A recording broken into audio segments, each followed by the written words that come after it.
Welcome to Chapter 2 on sketching. In this chapter, I'd like to talk about introducing the SOLIDWORKS sketch elements. Let's talk generally a little bit about sketches before we do that, though. Open up the file called Alternator Cover in your Infinite Skills folder for Chapter 2. If you look at the left-hand side of the screen, you notice that several of the features have a little plus next to them. Each one of these plus features is made from a sketch, and you can click on the sketch to see what it is.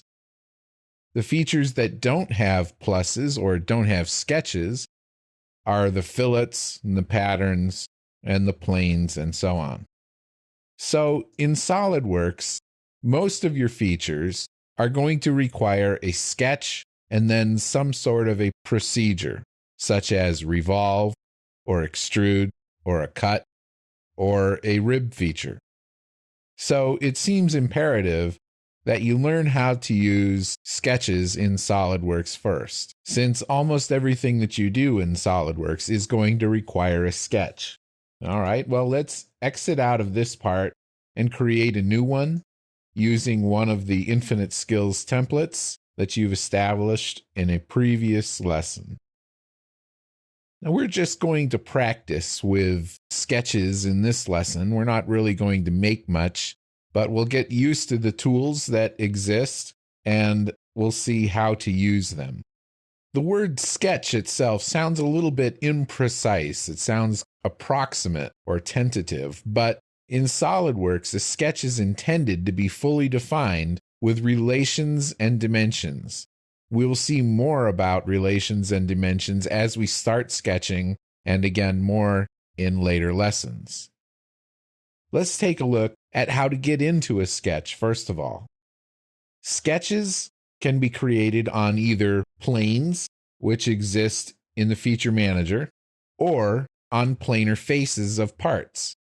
And since we don't have any part on the screen right now, we're going to have to use a plane. To open a sketch on a plane, there are a couple of ways to do it. The easiest way is just to click on an existing plane and then click on the sketch icon. Notice that a couple of things happen. The status bar changes to show where your cursor is and the state of the sketch, and even the units in the sketch. And in the upper right-hand corner, you get the confirmation corner. This button allows you to exit the sketch and save your work. The red X exits the sketch and discards everything that you have done. Let's take a look at the line. This is probably the one you'll use the most frequently. To start out the line command, just click on the icon. Notice that the cursor changes to a pencil with a line next to it. That should remind you that you've got this sketch line turned on. The cursor pointer is the pointer of the pencil, so wherever you click, that will start the line at that point. Now, there are two methods to sketching in SOLIDWORKS. Let's turn that line back on. The first method is click-click, and the second method is click-drag, and you'll see here shortly why they're called that. Again, the first method is click-click, so I'll click the mouse where I want to start the line, and then I'll move the cursor to a new location and click for the second endpoint. And then I can continue to click for endpoints of lines. Click, click, click. And if I return back to the start point and click, SOLIDWORKS stops drawing, because it recognizes that the enclosed shape is really what you're going to use in most cases in SOLIDWORKS. The other method of drawing in SOLIDWORKS is called click-drag.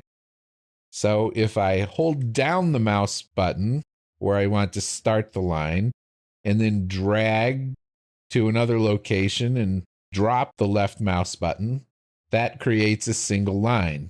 If I want to draw more lines, I have to click, drag, drop, click, drag, drop, click, drag, drop, click, drag, drop. Of the two methods, the click-click is probably the easiest and the most compatible with other functions in SOLIDWORKS. But you can use either one depending on your needs at the moment. Notice also that as I move my cursor around the screen, there are a couple of things that show up. The first are these dotted blue lines on the screen, and the second are the little icons on the lower right-hand side of the cursor.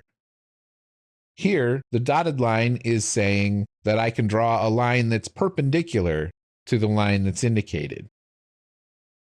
Here, I'm horizontal from one endpoint and vertical from the other.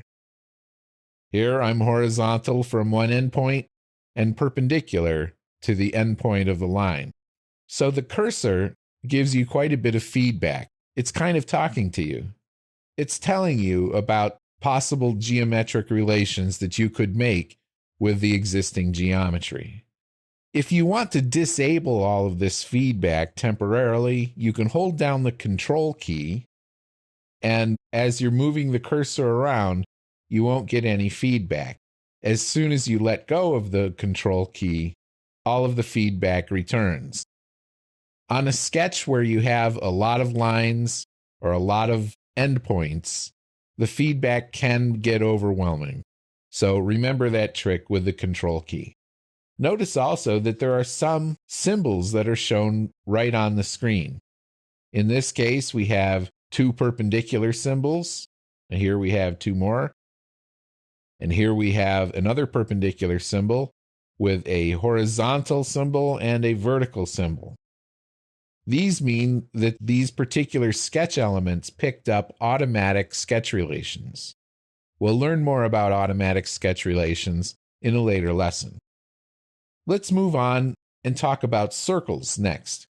To get rid of the items on the screen, I'm first going to press Escape to turn off the sketch icon, and next press Ctrl A to select everything on the screen, and then press Delete on the keyboard. The next thing I'll sketch is a circle. Now, if I hit the drop down next to the circle, you notice that there are two different ways of drawing a circle in SOLIDWORKS. The first is the center point circle, and the second is the perimeter circle. Let's take a look at the center point circle first. With the circle, you click the center point and then reposition the cursor and click the radius or diameter. Click, click. Let's do it one more time. Click, click. So now we've got three circles. This leads into using the perimeter circle very well. With the perimeter circle, you click on one element to be tangent to, click on a second element to be tangent to, and then click on a third element to be tangent to. Notice that this picks up three automatic relations. These are tangent relations.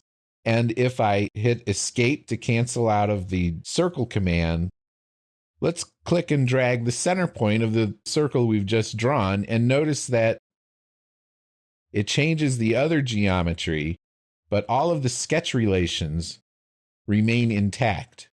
Notice also that the gray ghosting on the screen reminds us where the geometry was originally. This is a setting that you can turn off, but many SOLIDWORKS users find it useful.